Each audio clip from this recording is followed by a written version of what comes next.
Dan Kennedy made over $1 million a year telling business owners the brutal truth their consultants wouldn't dare say, that their websites were too pretty, their offers were too weak, and their copywriting was too polite to actually sell anything.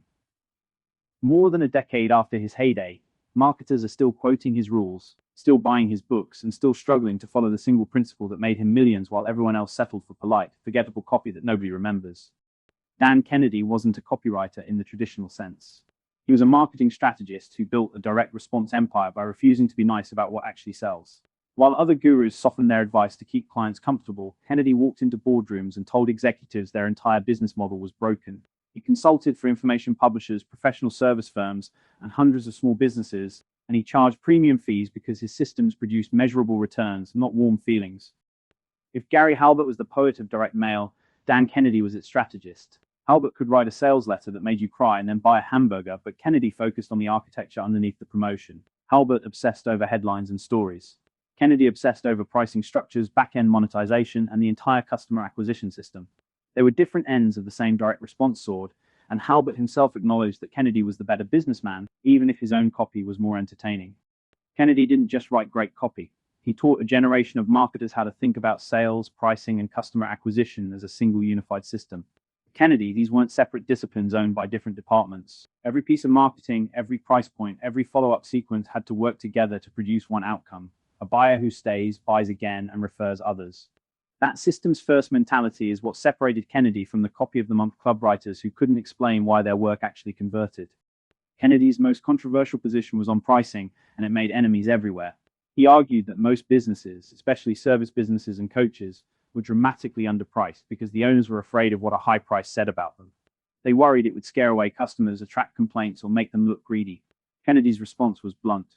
If your price doesn't make you uncomfortable, it probably isn't funding the marketing required to grow the business in the first place. Kennedy saw that pricing fear showed up everywhere he looked. Consultants charged $200 an hour when their advice was worth $5,000. Coaches sold 3-month programs for $500 when the transformation was worth $50. Information publishers priced their products at cost because they wanted to be liked. Kennedy called this charity, not business. He believed that the market interprets low prices as a signal of low value, and that the same customer who complains about your price would happily pay double for a competitor with stronger positioning. His advice was direct: price for profit, not to make customers comfortable. Kennedy didn't care about being the cheapest option. He cared about being the most profitable option for the business owner. A higher price, he explained, changes the entire psychology of the transaction. The customer takes the offer more seriously, consumes the product more carefully, and is far less likely to demand a refund 3 weeks after the sale. The polite, low-price strategy doesn't just lose money, it attracts the wrong buyers and trains them to behave badly. Here's the part most people miss. A higher price filters for serious buyers before the sale even happens. Kennedy taught that cheap offers attract cheap behavior: tire kickers, refund hunters, and people who consume your content, fill your calendar, and never buy anything else. When you raise your price, the casual audience disappears. What remains is a smaller group of buyers who respect the transaction, follow your instructions, and become the long-term customers who fund your back-end marketing for years. Price is a quality control mechanism, and Kennedy understood that better than almost anyone. And there's a financial reason most people miss. The money from premium pricing funds the marketing that brings more premium buyers. Kennedy called this the marketing budget paradox. If you price your product at $100 and earn 30% profit, you have $30 per sale to reinvest in acquiring the next customer. If you price the same product at $1,000 with the same margin, you have $300 to reinvest. And that extra $270 buys better ads, better placement, and a better audience. The cheap product starves, the premium product scales. Now let's talk about Kennedy's copywriting rules, because this is where most modern marketers fail without realizing it. Kennedy famously rejected flowery language, clever wordplay, and any sentence that existed to make the writer look smart.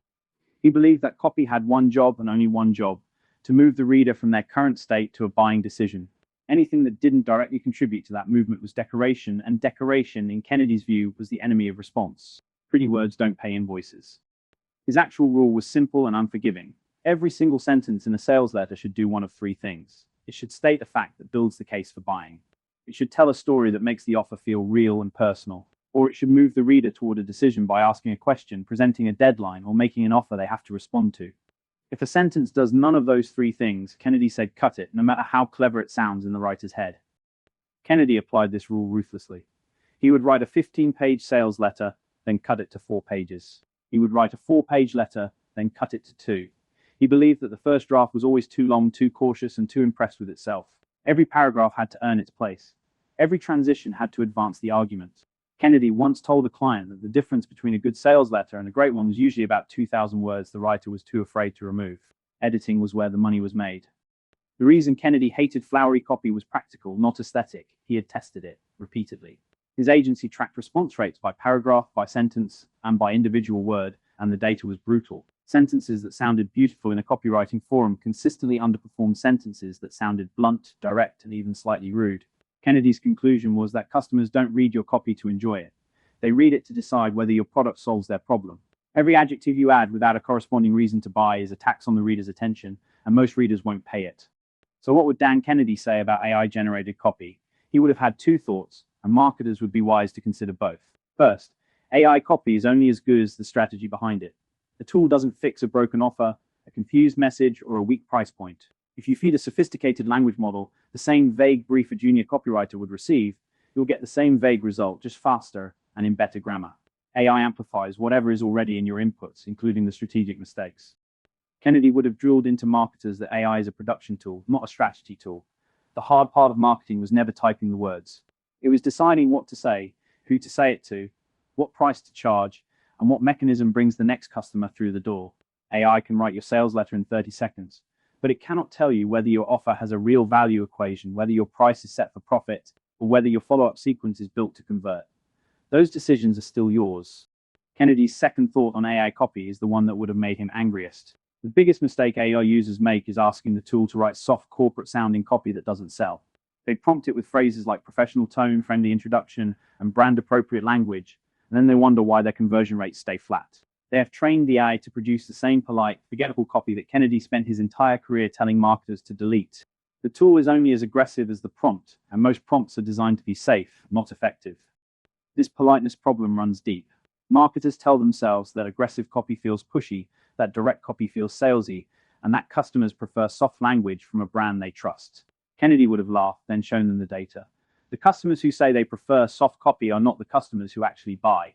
The customers who buy respond to urgency, specificity, and a clear reason to act now. Soft copy feels safe to write and uncomfortable to read because it tells the customer nothing about what to do next, and the customer's attention moves on within seconds.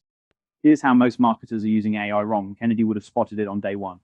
They sit down at the keyboard, open the chat window, and ask for a friendly introduction to a product that costs $3,000. The AI obliges.